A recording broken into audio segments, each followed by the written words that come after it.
Bersyukur pada Tuhan, pada siang hari ini kita dapat kembali bersama-sama untuk menguduskan hari Sabat. Satu hari yang kita pisahkan untuk Tuhan agar kita sama-sama dapat menikmati kasih dan berkat darinya. Sebelum kita mulai segala sesuatu, mari kita akan sama-sama berdoa di dalam hati.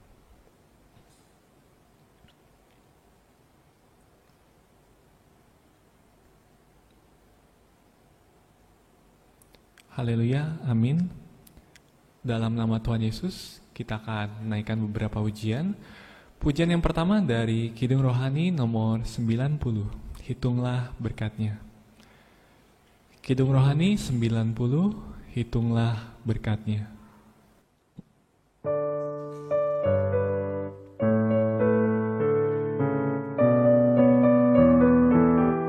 Bait yang pertama.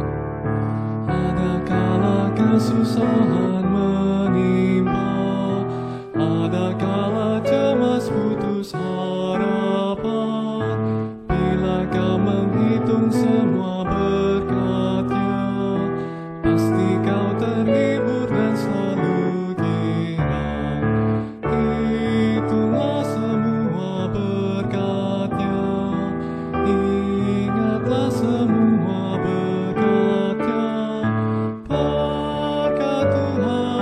Hitunglah semua, pastilah kau terhibur selalu girang. Ada kala khawatir bagai beban berat, ada kala pikul salib tak kuat. Hitung berkat Tuhan sanksi pun hilang, pasti kau bersukaria dan tentram. Hitunglah semua berkatnya, ingatlah semua berkatnya. Berkat Tuhan, hitunglah semua, pastilah kau terhibur selalu girang. Ada kala gagal hidup menderita, namun yakin janji Tuhan tak hampa. Berkat Tuhan pasti cukup bagimu. Carilah dahulu kerajaan Tuhan. Hitunglah semua berkatnya, ingatlah semua berkatnya. Berkat Tuhan, hitunglah semua, pastilah kau terhibur selalu girang. Ada kala mara bahaya menimpa, janganlah kau takut, sadar kuasanya. Di bawah sayapnya pasti terjaga, pimpin jalan sampai masuk ke surga. Hitunglah semua berkatnya, ingatlah semua berkatnya. Berkat Tuhan, hitunglah semua, pastilah kau terhibur selalu girang. Saat menjalani kehidupan, kadang ada kesusahan, ada kekhawatiran, ada kegagalan, ada mara bahaya. Tapi di atas itu semua ada berkat Tuhan yang menjaga dan melindungi kita. Kita pada hari ini bisa bersama-sama beribadah di tengah keadaan yang tidak mudah. Itu pun juga berkat Tuhan yang harus sama-sama kita syukuri, sehingga kita dapat terhibur dan selalu girang. Pujian berikutnya kita naikkan dari Kidung Rohani nomor 19.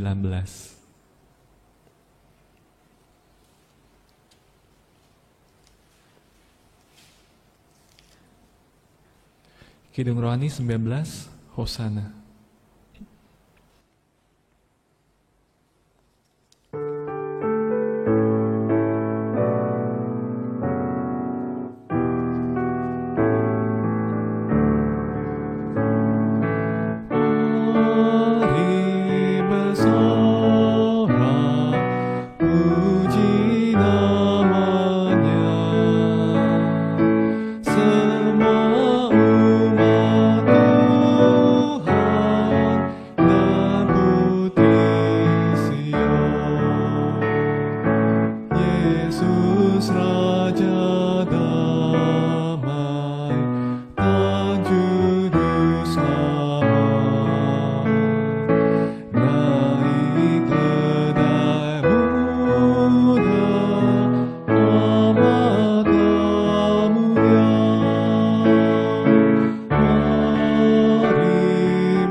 yang terakhir, kita akan sama-sama naikkan dari Kidung Rohani nomor 11. Kidung Rohani nomor 11. Gembira di dalam Tuhan.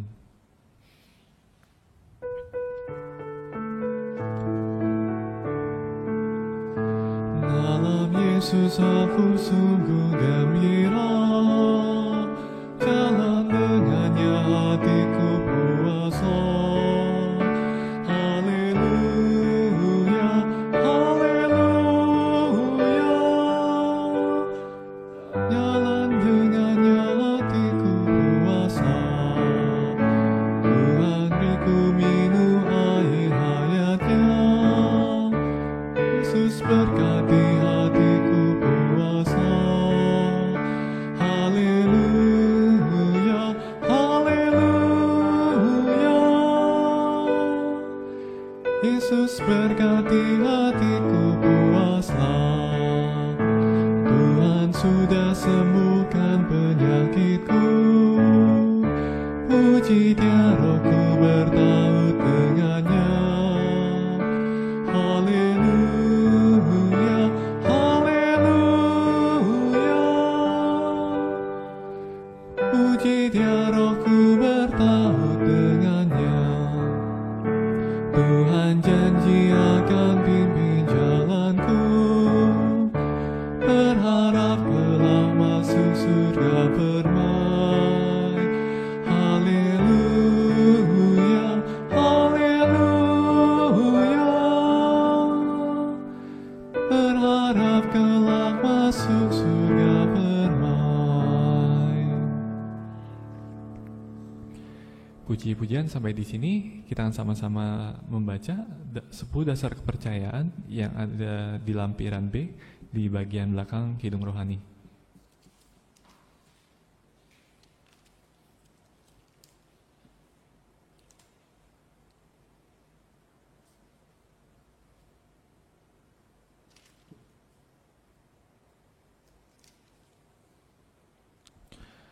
Dasar kepercayaan Gereja Yesus Sejati. 1. Percaya bahwa Yesus adalah firman yang menjadi manusia. Ia berkorban mati di atas kayu salib demi menyelamatkan umat manusia yang berdosa. Pada hari ketiga bangkit kembali dan naik ke surga. Dia adalah juru selamat tunggal manusia, Tuhan semesta alam dan Allah yang Maha Esa. 2. Percaya bahwa kitab suci Perjanjian Lama dan Perjanjian Baru yang diilhamkan oleh Allah adalah sumber tunggal kebenaran dan kehidupan beriman. 3. Percaya bahwa Gereja Yesus Sejati didirikan oleh Roh Kudus pada masa hujan akhir untuk memulihkan kembali gereja benar di zaman para rasul. 4. Percaya bahwa baptisan air adalah sakramen untuk penghapusan dosa dan kelahiran kembali, dilaksanakan dalam nama Tuhan Yesus di air yang hidup, dengan kepala menunduk dan segenap tubuh diselamkan ke dalam air. Pembaptis haruslah orang yang telah menerima baptisan air dan baptisan Roh Kudus. 5. Percaya bahwa menerima Roh Kudus adalah jaminan bagian warisan kerajaan Allah, dengan berbahasa roh sebagai bukti nyata penerimaan Roh Kudus. 6. Percaya bahwa sakramen basuh kaki adalah untuk beroleh bagian dalam Tuhan, mengandung pengajaran saling mengasihi, menyucikan diri, merendahkan diri, melayani, dan saling mengampuni. Setiap orang yang telah dibaptis harus menerima sakramen basuh kaki ini satu kali yang dilakukan dalam nama Yesus Kristus. Saling membasuh kaki dapat pula dilaksanakan apabila perlu. 7. Percaya bahwa sakramen perjamuan kudus adalah untuk memperingati kematian Tuhan, bersama-sama menerima daging dan darah Tuhan, menjadi satu dengan Tuhan untuk memperoleh hidup kekal dan kebangkitan kembali pada akhir zaman. Sakramen ini harus sering diadakan. Penyelenggaraannya harus dilakukan dengan menggunakan 1 ketul roti tidak beragi dan air buah anggur. 8. Percaya bahwa hari Sabat, hari Sabtu adalah hari kudus yang diberkati Allah, yang dipegang di bawah anugerah untuk memperingati penciptaan dan penyelamatan Allah. dengan menaruh pengharapan akan Sabat kekal dalam hidup yang akan datang. 9. Percaya bahwa manusia diselamatkan Allah karena kasih karunia dan juga oleh iman. Manusia harus mengejar kesucian dengan bersandarkan Roh Kudus, mengamalkan pengajaran Alkitab, mengasihi Allah dan sesama manusia. 10. Percaya bahwa Tuhan Yesus akan turun dari surga pada akhir zaman untuk menghakimi umat manusia. Orang benar akan memperoleh hidup kekal, orang jahat akan memperoleh hukuman abadi. Amin. Sebentar lagi kita akan sama-sama mendengarkan firman Tuhan. Kiranya dimanapun kita berada, kita dapat mempersiapkan hati kita sehingga kita dapat menerima berkat dari firman Tuhan dengan tenang. Firman Tuhan akan dibawakan oleh Pendeta Yabes.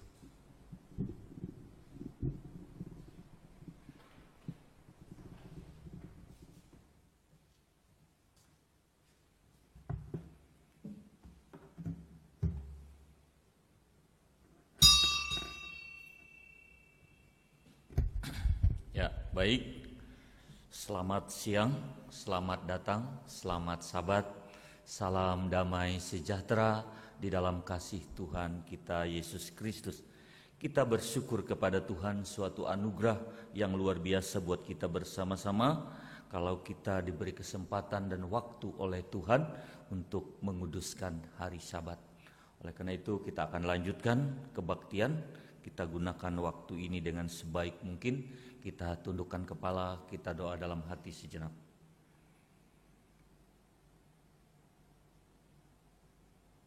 Amin. Di dalam nama Tuhan Yesus Kristus kita lanjutkan kebaktian Sabat. Kita naikkan pujian Kidung Rohani nomor 333. Sidang Jemaat saya undang untuk bangkit berdiri. Kidung Rohani nomor 333.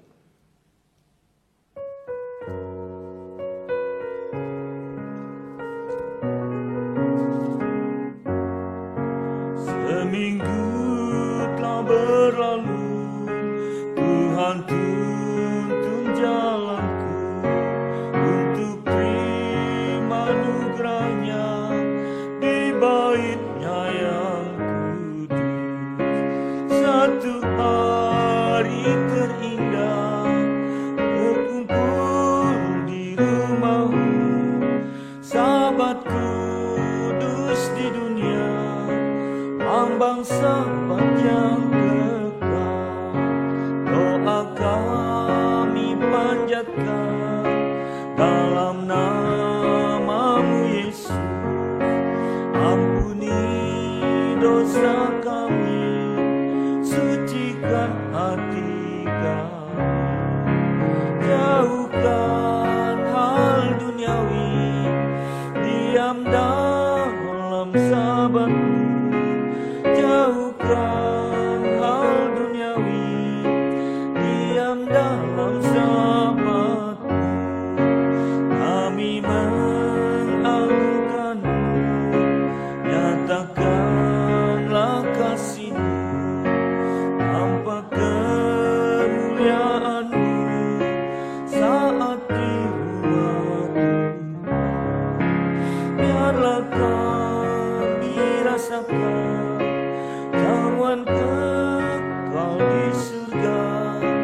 Biarlah kami rasakan jamuan kekal di surga.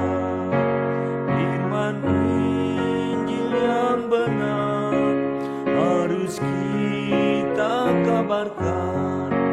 Tebarkan benih kasih, menangkan banyak jiwa. Pegang Sabat sempurna sampai kumpul di surga. Pegang Sabat sempurna sampai kumpul di surga. Baik, silakan duduk. Sebentar kita ingin sama-sama mendengarkan firman Tuhan atau pesan Tuhan. Namun terlebih dahulu kita menyatukan hati kita, kita berlutut, kita berdoa, mohon Tuhan pimpin. kita memohon Roh Kudusnya menolong kita, memberi hikmat, akal budi buat kita, sehingga kita mengerti apa yang Tuhan ingin sampaikan mengenai makna kehidupan manusia di dunia ini, ya. Kiranya kita juga menjadi pelaku-pelaku firman Tuhan, ya. Baik, kita bersatu hati berlutut berdoa. Di dalam nama Tuhan Yesus kami berdoa. Haleluya, haleluya. Sucikan, kuduskan hati dan pikiran kami Tuhan Yesus. Haleluya, haleluya, haleluya, haleluya, haleluya, haleluya, haleluya,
Amin.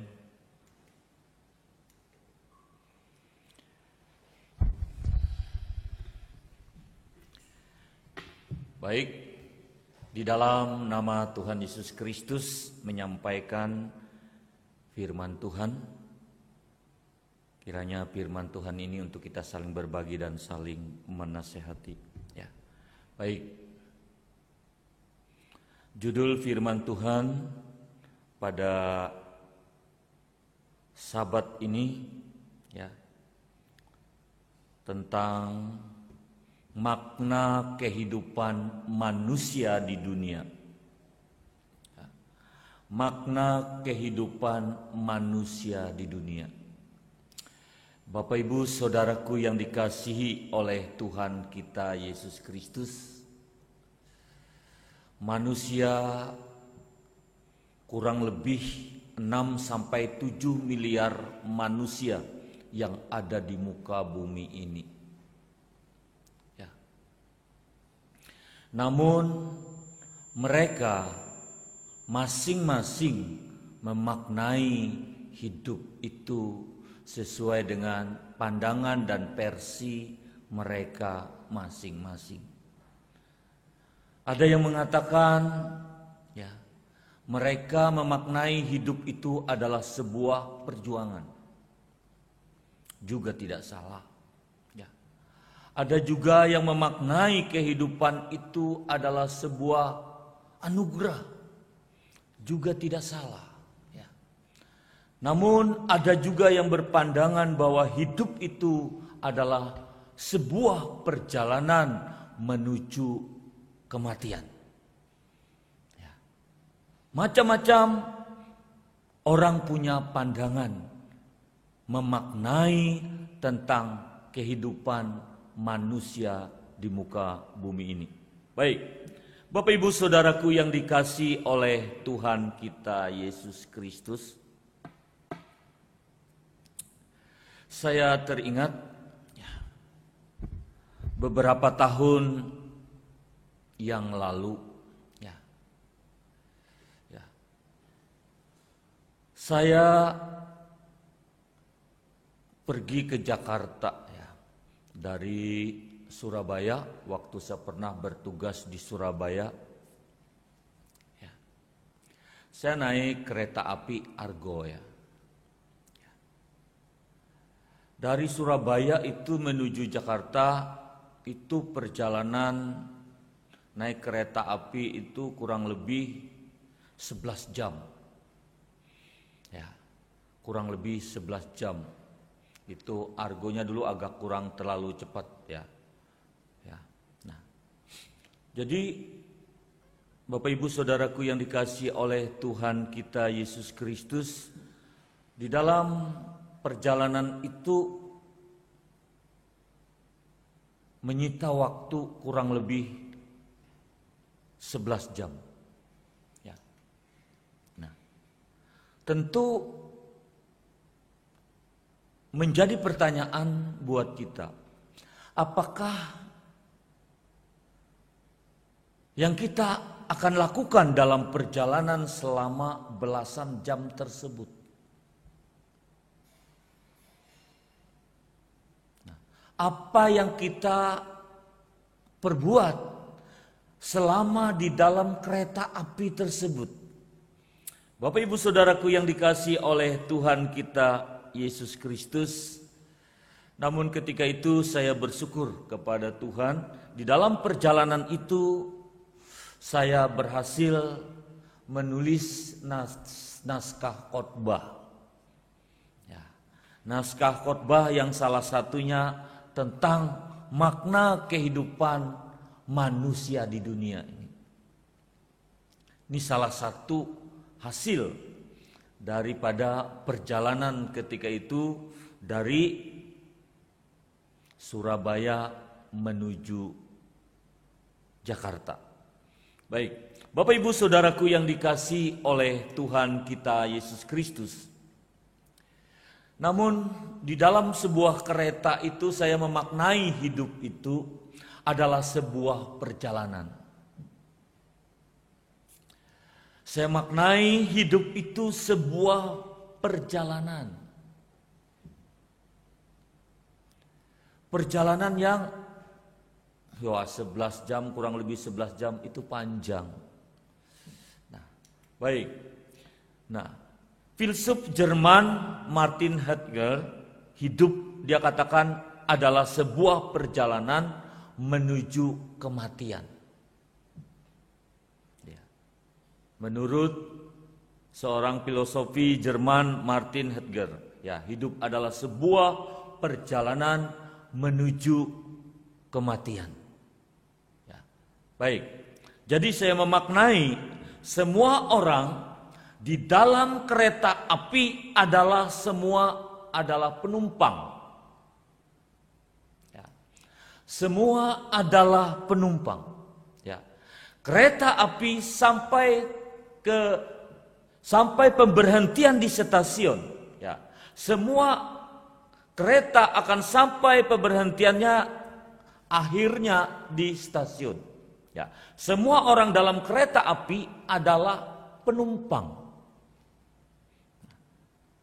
Saya akan maknai hidup itu sebuah perjalanan seperti di dalam kereta api. Nah, baik. Hidup manusia di dunia itu hanya menumpang. Ya. Maka tidak salah ya. Martin Heidegger ini hidup adalah sebuah perjalanan menuju kematian. Nah, karena hidup manusia di dunia itu hanya menumpang. Mari kita sama-sama lihat apa yang dikatakan penetua Petrus atau Rasul Petrus. 1 Petrus pasal 1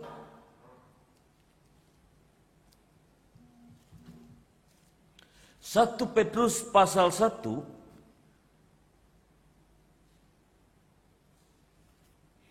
ayat yang ke-17.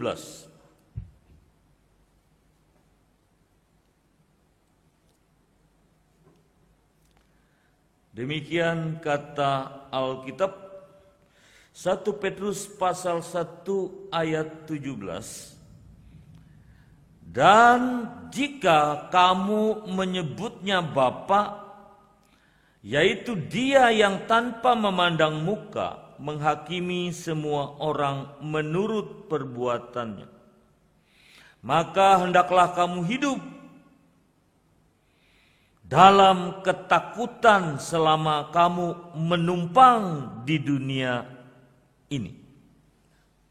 Penetua Petrus, Rasul Petrus mengatakan, kita hidup di dunia ini ya, seumpama seorang penumpang di dalam kereta api. Maka hidup itu adalah sebuah perjalanan. Nah, semua kita menuju suatu tujuan akhir setiap orang nantinya. Nah, maka semua orang di dalam kereta api itu adalah penumpang. Ya, penumpang. Maka penetua Petrus, Rasul Petrus katakan, hidup manusia di dunia ini ya, hanya menumpang. Ya, suatu hari ya, hidup ini pasti akan berakhir. Ya. Nah, setelah mati, berakhir setelah mati, bukan habis perkara. Karena banyak orang berkata, setelah mati habis perkara. Nah, tentu bagi orang percaya kita tidak sepaham demikian. Nah, setelah mati bukan habis perkara. Manusia harus menghadapi penghakiman Allah. Ya. Manusia, semua manusia akan menghadapi penghakiman Allah. Mari kita lihat sama-sama Ibrani pasal 9 ayat 27.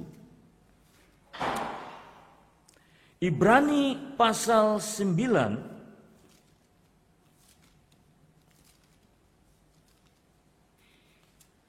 ayat 27. Demikian kata Alkitab. Dan sama seperti manusia ditetapkan untuk mati hanya satu kali saja, dan sesudah itu dihakimi. Nah, kitab Ibrani menuliskan bahwa manusia harus menghadapi kematian. Harus menghadapi kematian, dan setelah itu akan dihakimi. Kemana dia akan pergi setelah dihakimi? Ke sorga atau ke neraka? Firdaus apa ke alam maut? Nah, itu yang perlu kita renungkan baik-baik selama kita hidup di dunia ini. Karena semua orang dalam kereta api itu di dalam dunia ini adalah semua penumpang. Ya. Kalau di kata lain tentang apa yang dikatakan Petrus itu, hidup manusia itu seperti rumput. Hidup manusia itu seperti uap, seperti tamu. Ya. Nah, kalau di sini kita melihat hidup manusia itu bagaikan penumpang. Ya. Nah, hidup manusia di dunia hanya penumpang. Suatu hari pasti akan berakhir. Namun setelah mati bukan habis perkara, manusia akan menghadapi penghakiman Allah. Nah, maka Tuhan sudah tahu kapan kita mati, ya, mungkin lewat sakit penyakit, kita tidak tahu. Mungkin kita sedang berjalan, ya, atau kecelakaan, kita tidak tahu. Atau juga kita mati muda, kita juga tidak tahu. Nah, atau kita mati di masa tua kita juga itu tidak tahu, rahasia daripada Tuhan. Namun yang perlu kita renungkan bersama-sama, ya, ketika manusia mati, dia akan menghadapi yang namanya penghakiman Tuhan. Kapan itu penghakiman Tuhan? Ketika kedatangan Tuhan yang kedua kali, yang dikenal pada umumnya adalah hari kiamat. Ya, itu waktu penghakiman Tuhan. Maka oleh karena itu kita harus sama-sama bisa memaknai arti atau ya daripada perjalanan hidup kita masing-masing. Ya. Nah, oleh karena itu Bapak Ibu Saudaraku yang dikasihi oleh Tuhan kita Yesus Kristus, tiap orang harus mempertanggungjawabkan bagaimana dia menjalani hidup ini. Ya. Bagaimana dia mempergunakan kesempatan waktu yang Tuhan berikan di dalam hidupnya. Dan semua orang akan mempertanggungjawabkan. Ya. Selama dia masih diberi kesempatan hidup, dia masih diberi kesempatan untuk bernapas, diberi kesempatan untuk bisa beraktivitas, berkarya, namun semuanya akan dicatat oleh Tuhan dan akan kita pertanggungjawabkan itu di hadapan Tuhan. Ya. Baik, kita lihat Wahyu pasal 20. Wahyu pasal 20. Ayat 11 sampai dengan 15. Demikian kata Alkitab. Lalu aku melihat tahta putih yang besar dan dia yang duduk di atasnya. Dari hadapannya lenyaplah bumi dan langit dan tidak ditemukan lagi tempatnya. 12.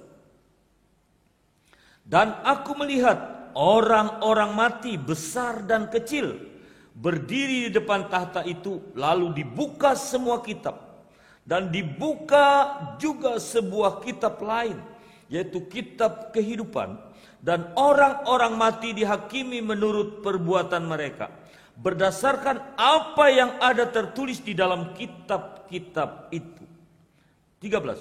Maka laut menyerahkan orang-orang mati yang ada di dalamnya, dan maut dan kerajaan maut menyerahkan orang-orang mati yang ada di dalamnya, dan mereka dihakimi masing-masing menurut perbuatannya.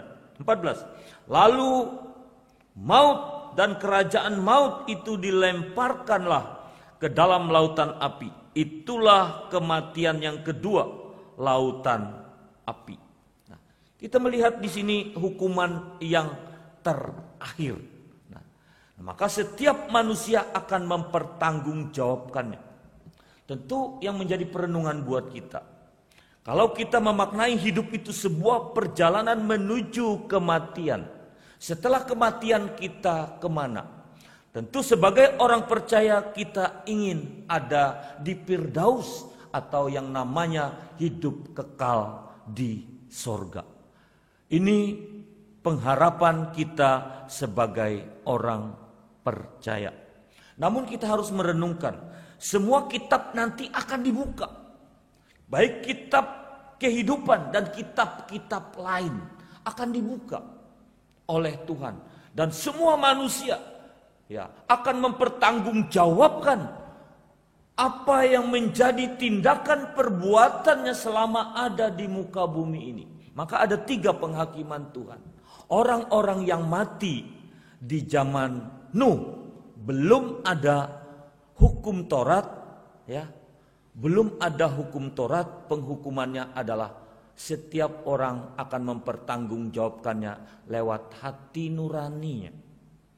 Setiap manusia punya hati nurani. Ya. Orang-orang yang mati di zaman Nuh yang belum ada hukum Taurat. Namun orang-orang yang mati waktu zaman hukum Taurat, maka hukum Tauratlah yang menjadi hakimnya. Ya.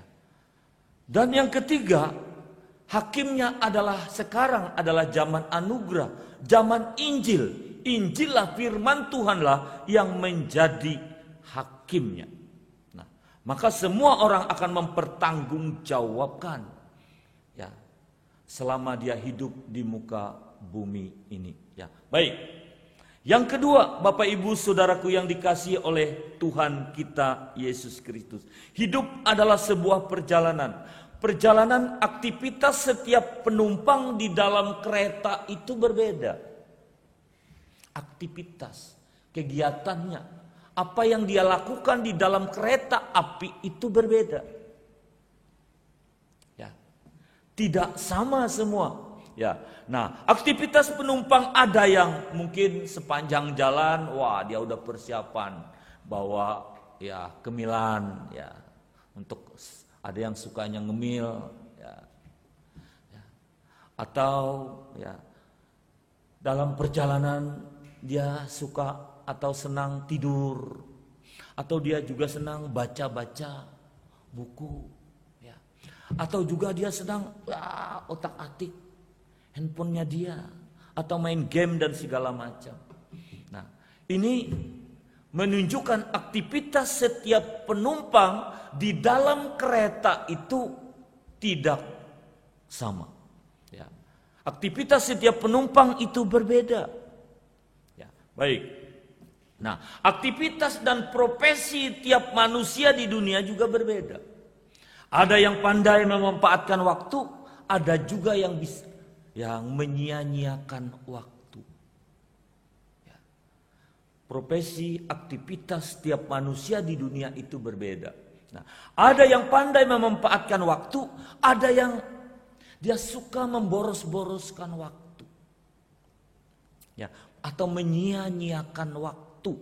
Nah, oleh karena itu, Tuhan menghendaki agar kita memanfaatkan, menggunakan waktu itu dengan sebaik mungkin. Karena hidup itu sebuah perjalanan menuju kematian. Kita akan pertanggungjawabkan semua aktivitas kegiatan kita selama ada di dunia ini. Kita lihat Pengkhotbah. Apa yang dikatakan Pengkhotbah 9 ayat 10. Pengkhotbah pasal 9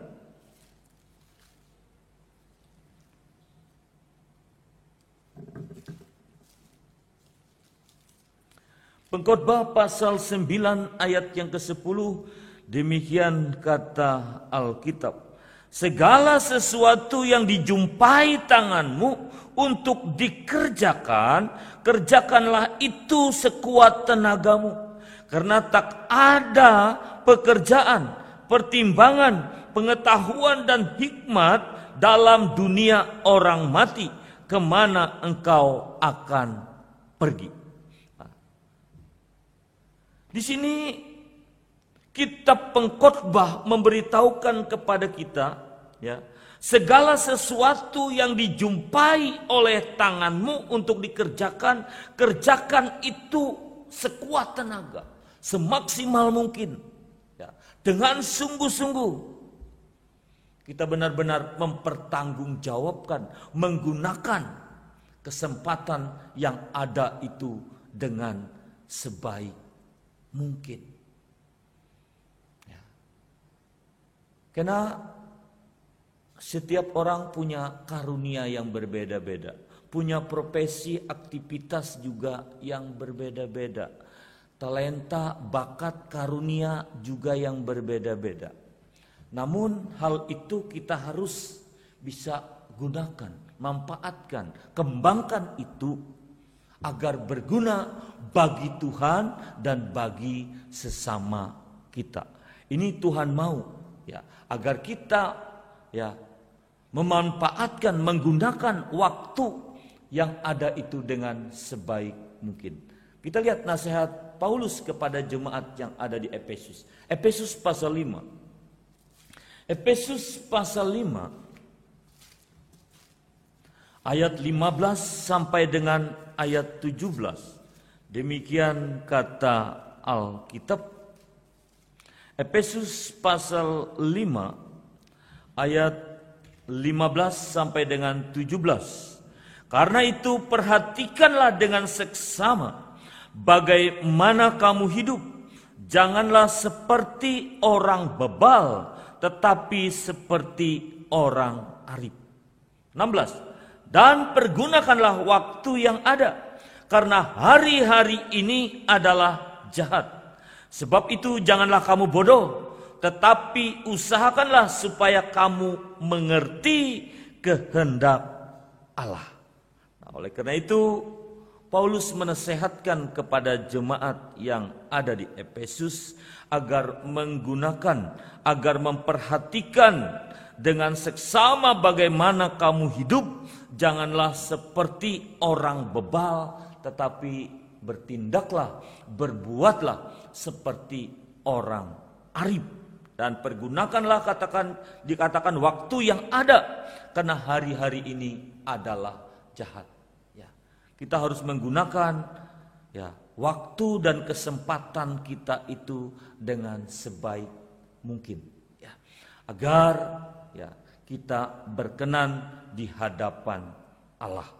Maka aktivitas setiap penumpang itu berbeda. Namun kita sebagai orang percaya, Tuhan menghendaki agar menggunakan waktu yang ada itu dengan sebaik mungkin. Baik, yang ketiga, hidup adalah sebuah perjalanan. Tempat turun setiap penumpang itu berbeda. Tiap penumpang itu dia turun itu berbeda-beda. Maka kalau saya itu jalannya dari Tangerang sampai ke Mangga 2, sering istri ngajak Mangga 2 itu. Itu tempat favorit dia ya. Namun di sana banyak sekali stasiun. Banyak yang turun di mana itu ya? Di Danmogot, ada di Duri, di macam-macam. Waduh, di Pesing dan segala macam lah namanya sampai tidak hafal ya. Nah, tempat turun setiap penumpang di dalam kereta itu berbeda-beda. Nah, di sepanjang jalan terdapat stasiun. Penumpang naik turun. Ada penumpang naik paling awal, ada turun paling akhir. Ada yang naik di tengah jalan tetapi turun dia lebih dulu. Masing-masing. Kita tidak tahu ya. Namun tempat turun tiap penumpang itu berbeda-beda. Maksudnya apa? Naik turunnya penumpang adalah gambaran hidup manusia. Gambaran hidup manusia. Ada orang yang lahir lebih dulu dan mati dia lebih lama. Ada yang lahir belakangan tetapi lebih awal mati. Saya teringat ibu saya meninggal, saya SMP kelas 1. Kalau bapak saya umur 3 bulan. Namun waktu ibu saya meninggal itu nenek saya belum meninggal. Wah, dia menangis nenek saya lihat. Kenapa kamu yang dulu, harus saya yang lebih dulu? Dia bilang begitu. Kenapa kamu yang lebih dulu, harusnya saya yang lebih dulu? Itu kata nenek. Tapi Tuhan punya kehendak lain. Kematian adalah rahasia Tuhan. Namun kita melihat di sini, naik turunnya penumpang adalah gambaran hidup umur manusia, gambaran umur manusia. Ada yang lahir lebih dulu, ada yang mati lebih lama. Ada yang lahir belakangan tetapi dia lebih awal mati. Gak tahu. Semua adalah rahasia Tuhan. Namun kita melihat Tuhan tentukan umur tiap orang.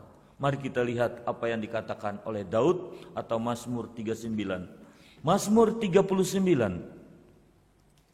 ayat 4 dan 6. Mazmur 39 ayat 4.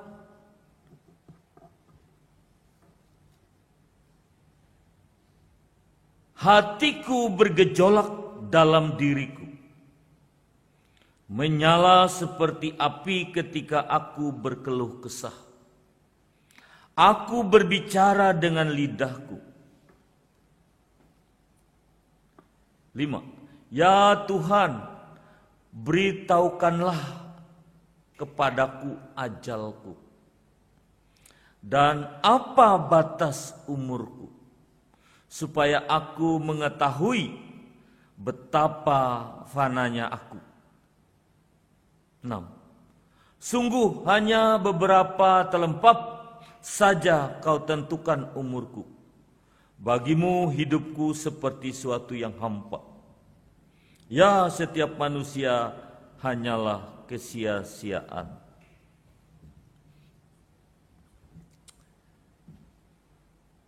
Daud hampir juga punya pandangan seperti Raja Salomo. Hidup itu adalah kesia-siaan.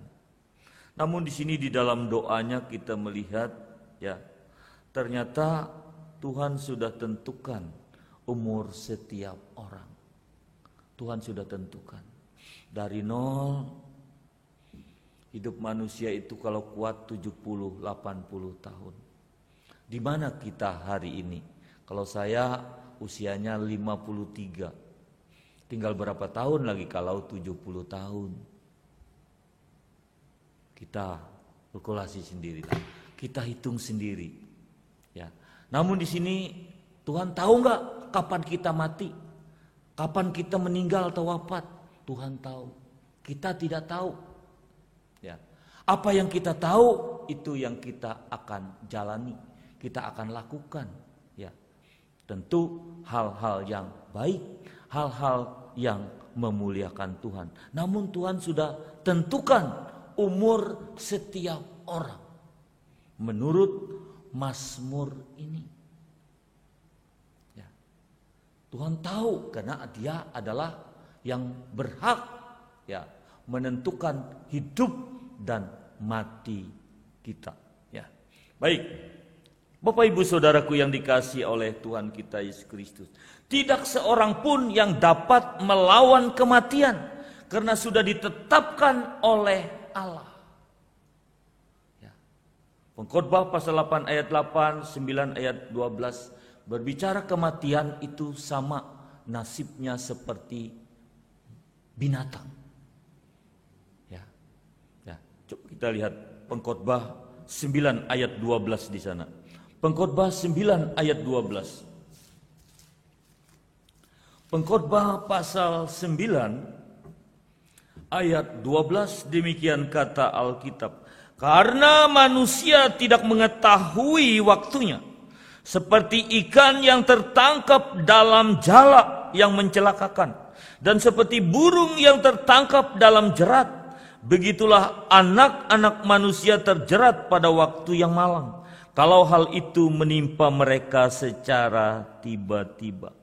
Nasib semua orang itu sama seperti binatang kalau berbicara kematian. Menurut orang yang sangat berhikmat, pengkhotbah di sini, nasib kita itu sama seperti ikan. Mana dia tahu hari ini dia bawa masuk di wajan kita, atau digoreng, masuk di jala, ya. Burung-burung juga, mana dia tahu akan ditembak, dia mati hari ini. Tidak ada yang tahu.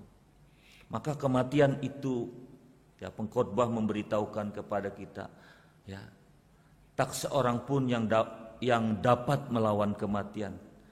Nah, karena sudah ditetapkan oleh Allah. Nah, kita juga tidak tahu.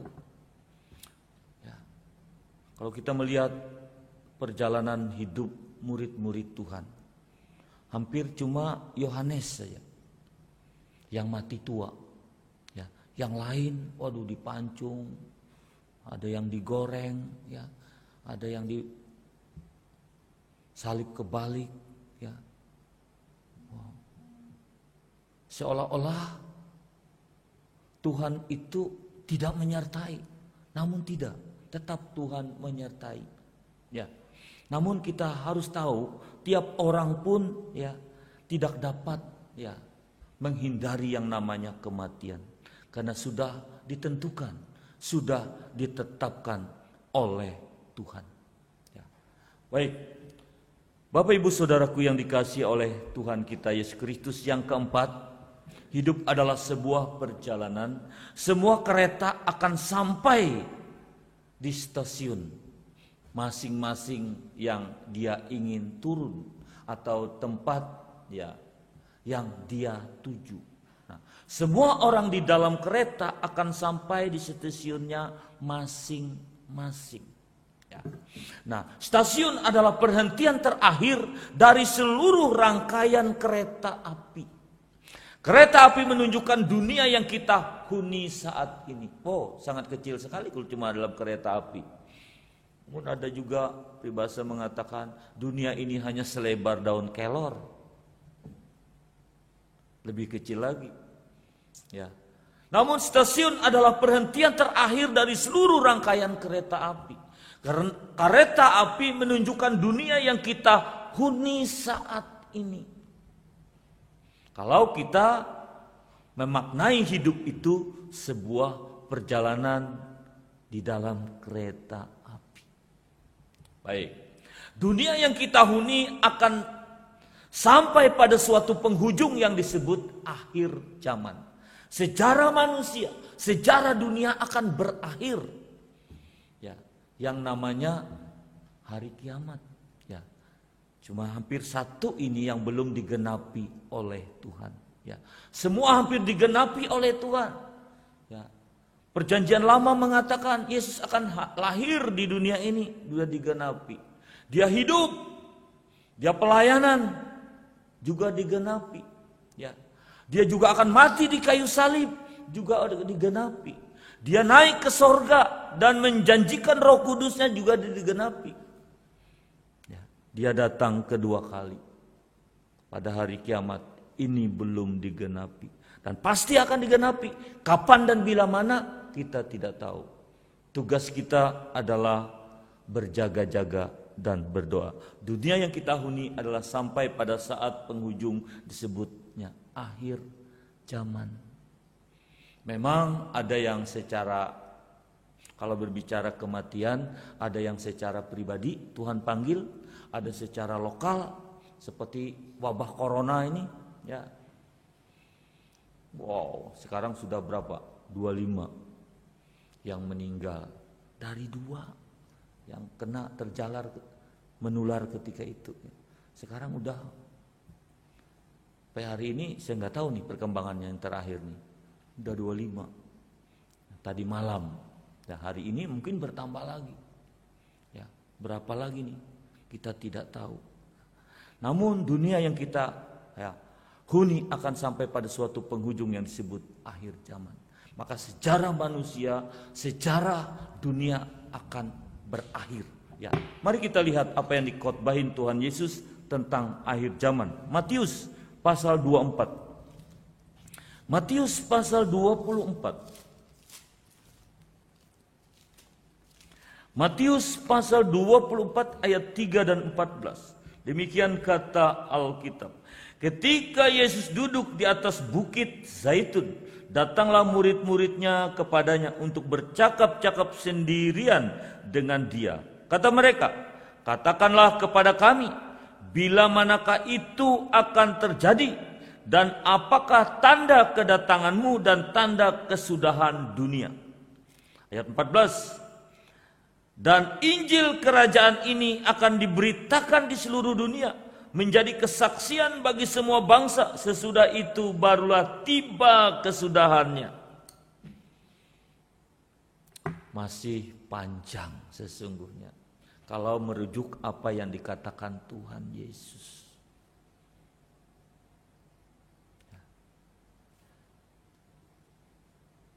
Perserikatan Bangsa-Bangsa ada 134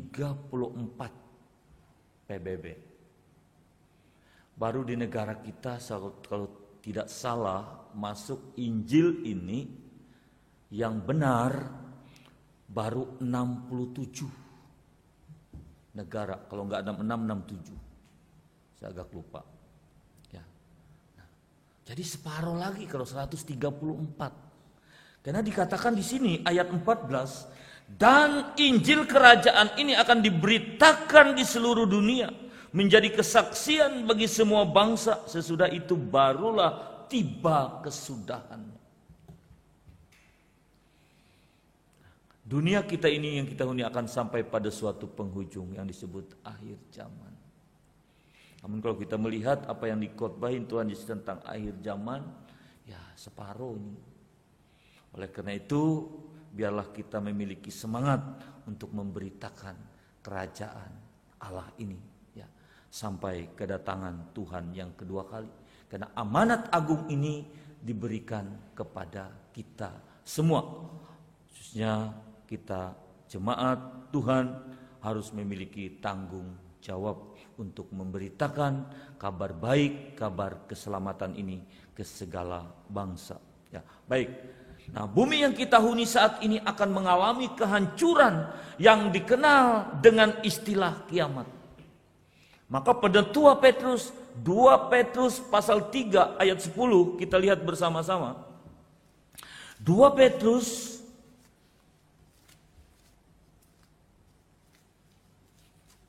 pasal 3 ayat 10 sampai dengan ayat 12. Demikian kata Alkitab.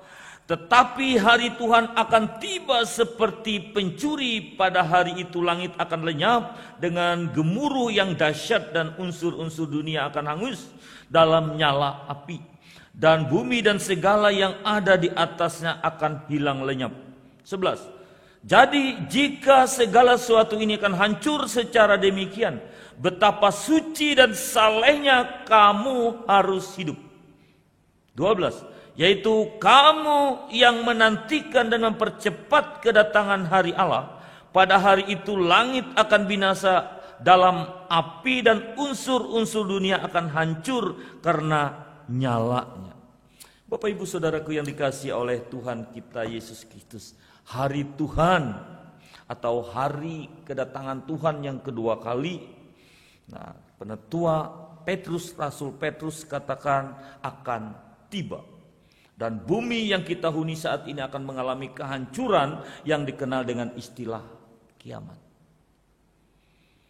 Maka kalau zaman Nuh, Tuhan membinasakan ya, dunia ini dengan air bah. Namun nanti kedatangan Tuhan yang kedua kali atau yang disebut akhir zaman atau hari kiamat dengan apa? Dengan api. Dengan api. Coba kita lihat di sana ada ayat 5 sampai dengan ayat 7. 2 Petrus pasal 3 ayat 5. Mereka sengaja tidak mau tahu bahwa oleh firman Allah langit telah ada sejak dahulu, dan juga bumi yang berasal dari air dan oleh air. 6. Dan bahwa oleh air itu bumi yang dahulu telah binasa dimusnahkan oleh air bah. 7. Tetapi oleh firman itu juga langit dan bumi yang sekarang terpelihara dari api dan disimpan untuk hari penghakiman dan kebinasaan orang-orang fasik. Nah, api itu sedang disimpan. Nanti benda-benda langit, meteor, segala yang ada di langit akan berjatuhan, meluluh lantakkan dunia ini, hancur. Ya. Dan dikenal dengan hari kiamat. Akhir daripada kehidupan manusia atau sejarah dunia ini akan berakhir. Nah, maka semua kereta akan sampai di tujuan ya. Nah, dunia kita ini yang kita huni sampai pada saat ini penghujungnya yang disebut akhir zaman. Oleh karena itu selayaknya dan sepatutnya kita sama-sama mempersiapkan hidup kita dengan sebaik mungkin ya. Baik, yang terakhir. Hidup adalah sebuah perjalanan. Semua penumpang akan kembali ke rumahnya. Setelah turun di stasiun, semua penumpang akan kembali ke rumahnya. Enggak mungkin ya diam nunggu di stasiun ya. Pasti akan kembali ke rumahnya ya. Baik. Nah, setelah perjalanan kereta api berakhir di stasiun, terakhir, semua penumpang telah turun dan akan kembali ke rumah masing-masing. Akan kembali ke rumahnya masing-masing. Ya. Setelah perjalanan hidup kita berakhir, kita juga akan kembali ke rumah yang disediakan oleh Bapa kita di sorga. Mari kita lihat apa yang dikatakan kitab Injil Yohanes pasal 14. Injil Yohanes pasal 14. Ayat 1 sampai dengan ayat 3. Janganlah gelisah hatimu. Percayalah kepada Allah, percayalah juga kepadaku. 2. Di rumah Bapakku banyak tempat tinggal. Jika tidak demikian, tentu aku akan mengatakannya kepadamu. Sebab aku pergi ke situ untuk menyediakan tempat bagimu. Dan apabila aku telah pergi ke situ dan telah menyediakan tempat bagimu, aku akan datang kembali dan membawa kamu ke tempatku, supaya di tempat di mana aku berada, kamu pun berada. Nah, setelah perjalanan hidup kita berakhir, kita akan kembali ke rumah yang disediakan oleh Bapa di sorga. Di dunia kita sebagai penumpang, sebagai orang asing. Ya. Kalau kita biasa pergi ke luar negeri, ya, tentu kita rindu pulang ke tanah air kita Indonesia. Nah, dan perlu kita ketahui bersama-sama, di dunia kita sekedar penumpang atau orang asing, kita bertamu. Ya. Dan tentu ya bagi orang percaya Tuhan menyediakan ya tanah air yang sesungguhnya, yaitu sorga yang mulia. Ya, sorga yang mulia, hidup yang penuh dengan keindahan, kemuliaan Tuhan, ya, sukacita yang daripada Tuhan. Namun kita harus menjadi orang yang bukan cuma percaya kepada Allah, kita juga harus percaya kepada Yesus. Karena Yesus menyediakan ya jalan kebenaran dan hidup. Tidak ada seorang pun yang sampai kepada Bapa kalau tidak melalui Yesus. Ya, baik. Meskipun perjalanan hidup ini sangat membosankan atau melelahkan, penuh penderitaan, kita akan memperoleh kelegaan di sorga. Inilah pengharapan, ending, keyakinan kita yang terakhir kepada Tuhan. Ya. Kiranya Tuhan Yesus memberkati hidup ini, jangan hanya kita menumpang lewat saja, hasilkanlah sebuah karya apapun itu bentuknya. Ya. Nah, suatu hari Anda akan meninggalkan dunia yang fana, ya.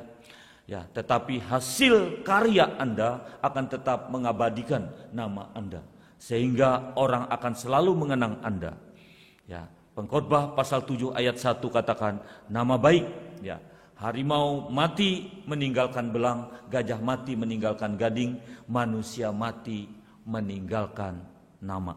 Ya, maka penutup saya, kiranya kita sama-sama mengerti dan makna arti daripada kehidupan kita di dunia ini, sehingga kita menjadi orang yang arif, orang yang bijaksana, dan dapat menggunakan kesempatan waktu yang Tuhan berikan dengan baik. Dan Tuhan Yesus menyertai perjalanan hidup kita selama kita ada di dunia ini. Amin. Tuhan Yesus memberkati kita semua. Baik, kita sama-sama naikkan pujian.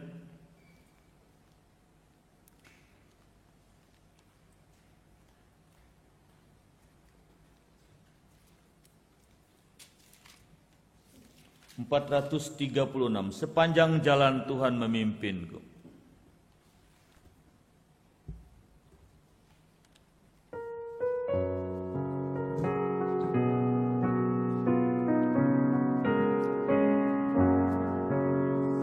Sepanjang jalan Tuhan pimpin, itu cukup bagiku. Dapatkah ku meragukan kasih karunia?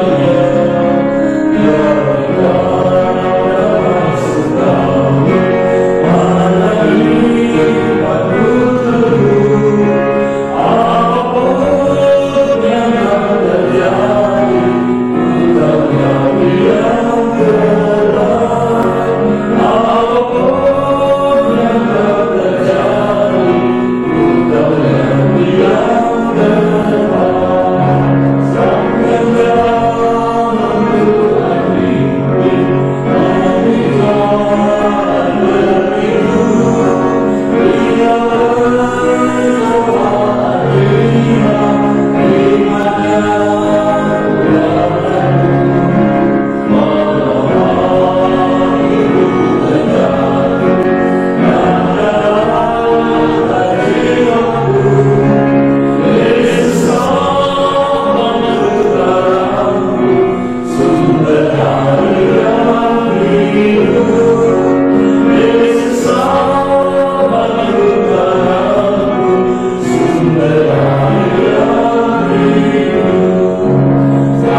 Kebaktian sampai di sini, Tuhan Yesus memberkati kita semua.